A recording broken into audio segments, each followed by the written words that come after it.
Hello students, crash courses में आपका स्वागत है। इस वीडियो में हम लोग मॉलिक्यूलर बेसिस ऑफ इनहेरिटेंस के नीट में पूछे गए लेटेस्ट क्वेश्चंस को डिस्कस करेंगे। इस चैप्टर से प्रत्येक साल नीट में मिनिमम 4 क्वेश्चंस पूछे जाते हैं, तो ये चैप्टर काफ़ी इंपॉर्टेंट है नीट के लिए। चलिए सबसे पहले सॉल्व करेंगे 2020 में पूछे गए क्वेश्चन, फिर 19 और फिर 18। तो पहला क्वेश्चन हमारे सामने है।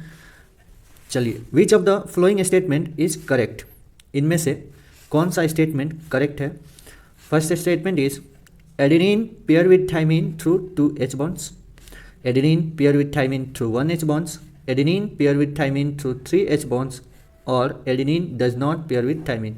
So basically हमें बताना है जो A और T का पेयर होता है तो उनके बीच में कितने हाइड्रोजन बॉन्ड होते हैं। तो हम जानते हैं A और T के बीच में 2 हाइड्रोजन बॉन्ड होते हैं, तो करेक्ट आंसर क्या हो जाएगा? First, adenine pair with thymine through 2 H bonds। Second question, name the enzyme that facilitates opening of DNA helix during transcription. हमें इंजाइम का नाम बताना है जो कि ट्रांसक्रिप्शन के दौरान डीएनए हेलिक्स को ओपन करने में मदद करता है।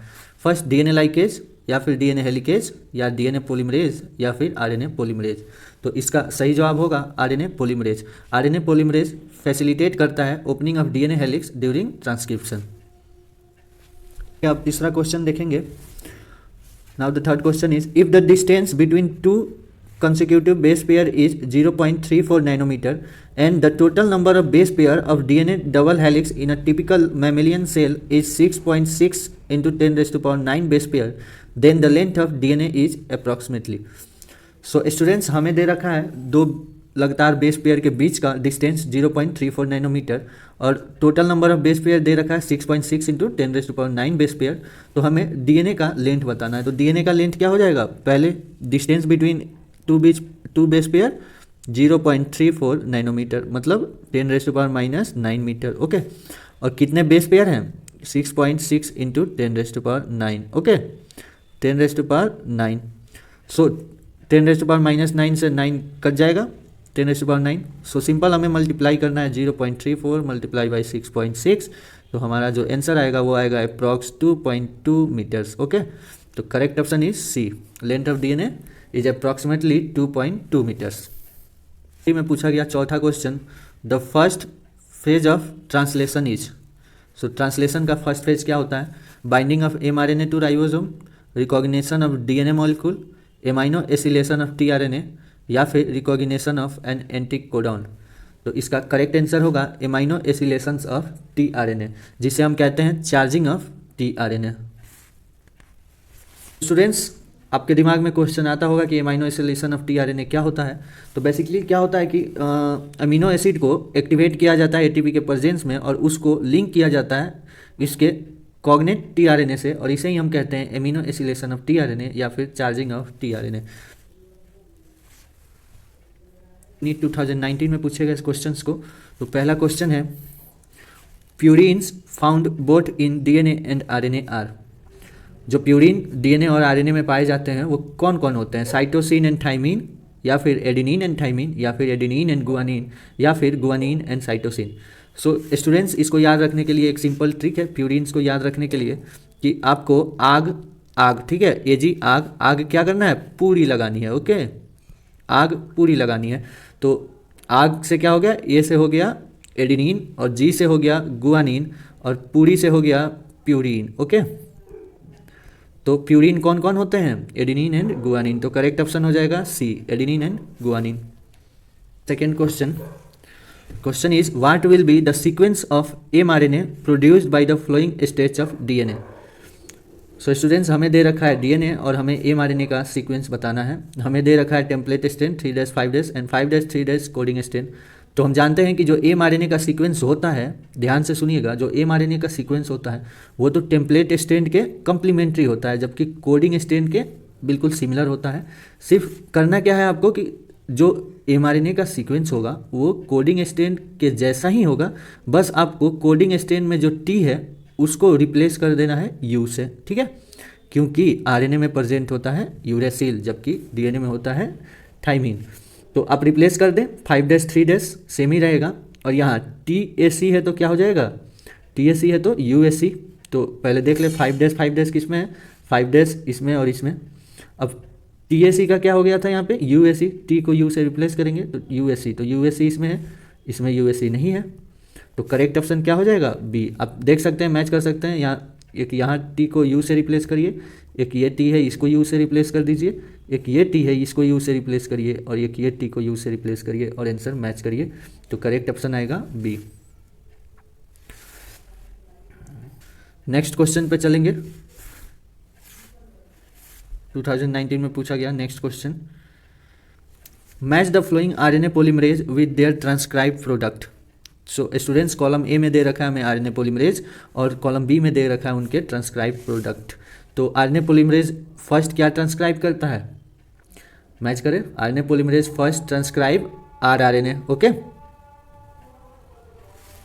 RNA पॉलीमरेज फर्स्ट क्या ट्रांसक्राइब करता है, rRNA को, तो RNA polymerase first transcribe rRNA, RNA polymerase second transcribe hnRNA, okay, and RNA polymerase third transcribe tRNA, okay. तो मैच कर लेंगे, फर्स्ट 1 का 2, 1 का 2, 1 का 2, 2 का 3 एंड 3 का 1, ओके। तो करेक्ट ऑप्शन क्या हो जाएगा, C is the correct option.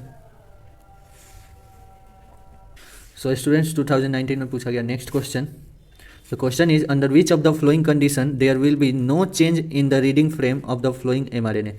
हमें mRNA दे रखा है और हमसे नीचे कुछ कंडीशन दिए गए हैं और पूछा जा रहा है कि किस कंडीशन में mRNA का जो रीडिंग फ्रेम है वो चेंज नहीं होगा, ठीक है। फर्स्ट ऑप्शन है deletion of GGU from 7th and 9th position, insertion of G at 5th position, deletion of G from 5th position and insertion of A and G at 4th and 5th position respectively. So students, question बहुत आसान है, जैसा कि हम जानते हैं कि जो रीडिंग फ्रेम बनता है वो 3 नाइट्रोजन बेसिस से एक कोडॉन, ठीक है, एक अमीनो एसिड, रीडिंग फ्रेम जो होता है 3 बेस पेयर का पेयरिंग होता है।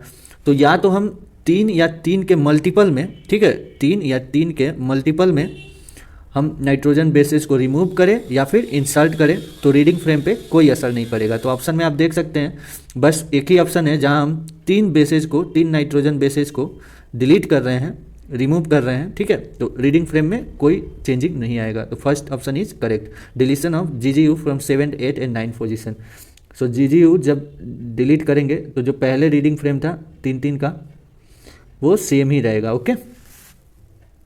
Question number 92, which of the following feature of genetic code does allow bacteria to produce human insulin by recombinant DNA technology. तो रिकॉम्बिनेंट DNA टेक्नोलॉजी के द्वारा हम बैक्टीरिया में ह्यूमन इंसुलिन प्रोड्यूस कर पाते हैं, ये जेनेटिक कोड के किस फीचर्स के चलते। Genetic code is specific, genetic code is not ambiguous, genetic code is reductant and genetic code is nearly universal. तो इसका सही जवाब होगा genetic code is nearly universal, ठीक है। क्यों, क्योंकि जेनेटिक कोड चाहे वो वायरस में हो, चाहे बैक्टीरिया में हो, चाहे ट्री में हो, चाहे एनिमल में हो, वो जो जेनेटिक कोड है वो सेम एमिनो एसिड्स को प्रोड्यूस करेगा, ठीक है। तो जो ह्यूमन इंसुलिन के लिए जो जीन्स रिस्पॉन्सिबल होते हैं उन्हें हम बैक्टीरिया में ट्रांसफ़र कर देते हैं तो वहाँ भी वो इंसुलिन ही बनाते हैं, ठीक है। तो करेक्ट ऑप्शन हो जाएगा D। Following genes of the lac operon with their respective product, ठीक है, नीट 2019 में पूछा गया ये नेक्स्ट क्वेश्चन है। Match the following genes of the lac operon with their, तो लैक ऑपेरॉन में जो जीन्स थे हम जैसा कि पढ़े थे, I gene, Z gene, A gene, Y gene, और उनका क्या प्रोडक्ट है, वो क्या प्रोड्यूस करते हैं, उससे हमें मैच करना है। तो अगर आपको मैं याद दिला दूं कि कुछ ऐसा था लैक ऑपेरॉन का, अगर आपको थोड़ा सा याद दिला दूं मैं तो, ठीक है, इधर था I gene, okay,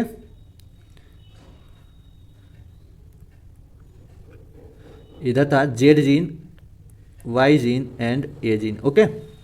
so students, हम जानते हैं I जीन क्या प्रोड्यूस करता है, रिप्रेसर प्रोटीन, शॉर्टकट में लिख रहा हूँ रिप्रेसर प्रोटीन, ओके। एंड ये जो ZYA है, इनसे जो mRNA प्रोड्यूस होता है, तो Z जीन से होता है beta galactosidase, okay, beta galactosidase, Y से परमिएज, ओके, एंड A से ट्रांस एसिटाइलेज, ओके। तो मैच करेंगे I जीन का रिप्रेसर से 1A का 3 I जीन का repressor, Z gene beta galactosidase, Z gene beta galactosidase, A gene को match करेंगे ट्रांस एसिटाइलेज से। ए जीन प्रोड्यूस करता है trans acetylase and Y gene produces permease. ठीक है, तो चलिए मैच कर लेंगे। ए का 3 मैच करेंगे, ए का 3, बी का 1, ए का 3, बी का 1, सी का 4, तो लास्ट में चलेगा ए का 3, बी का 1, सी का 4 एंड डी का 2। Correct option is D. Okay, D is correct. Now the next question also asked in 2019, express sequence tag refers to novel DNA sequences, genes expressed as RNA, polypeptide expression या फिर DNA polymorphism। तो correct option होगा gene express as RNA। Express sequence tags क्या होते हैं? वैसे gene जो कि RNA में एक्सप्रेस होते हैं। क्वेश्चंस पूछे गए थे 7 क्वेश्चंस 2019 में। अब चलते हैं नेक्स्ट करेंगे 2018 में पूछे गए क्वेश्चंस को। The experimental proof of semi conservative replication of DNA was first shown in. So students, जो semi conservative replication of DNA का एक्सपेरिमेंटल प्रूफ किया गया था वो किस में किया गया था? फंगस, बैक्टीरियम, प्लांट या फिर वायरस। तो इसका करेक्ट ऑप्शन होगा बैक्टीरियम, और उस बैक्टीरिया का नाम था E coli. Okay, E coli. Meselson and Stahl ने 1953 में प्रूव किया था क्या? सेमी कंजर्वेटिव रेप्लिकेशन को एक्सपेरिमेंट से, और उस एक्सपेरिमेंट में यूज किया गया था ई कोलाई को। Okay, next question is select the correct match. Correct match हमें सेलेक्ट करना है। फर्स्ट है ribozyme nucleic acid.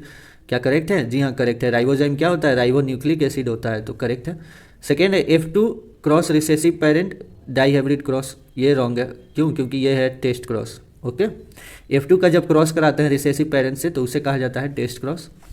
TH Morgan transduction नहीं, रॉन्ग है। TH मॉर्गन ने डिस्कवरी किया था लिंकेज का, और ट्रांसडक्शन का डिस्कवरी किया गया था लीडरबर्ग के द्वारा। जी मेंडल ट्रांसफॉर्मेशन, ये भी रॉन्ग है। ठीक है, जी मेंडल ने दिया था basic principle of heredity. So correct answer is a. Correct match is a, ribozyme nucleic acid. So students, 2018 में पूछा गया third question, select the correct statement. हमें सेलेक्ट करना है correct statement. First statement is Franklin Stahl coined the term linkage. क्या ये correct है? क्या लिंकेज, तो लिंकेज टर्म को किसने कॉइन किया था? मॉर्गन ने। यहाँ पे फ्रैंकलिन एस्टॉल नहीं होगा, मॉर्गन होता तो करेक्ट होता। ओके, नेक्स्ट ऑप्शन देखेंगे। Punnett square was developed by a British scientist. जी हाँ, करेक्ट है। साइंटिस्ट का नाम था रेजिनल्ड सी पुनेट। ओके, और ये थे एक ब्रिटिश साइंटिस्ट। ओके, क्या था ये? ब्रिटिश साइंटिस्ट है, तो B option is correct. Third, spliceosomes takes part in translation. Wrong है स्प्लाइसिंग में। Fourth option is transduction was discover by S Altman. Wrong है। ट्रांसडक्शन किसने डिस्कवर किया था? Joshua Lederberg. Joshua Lederberg. Okay, so correct statement कौन सा है? B, Punnett square was developed by British scientist. Next question पे चलेंगे। 2018 में पूछा गया फोर्थ क्वेश्चन।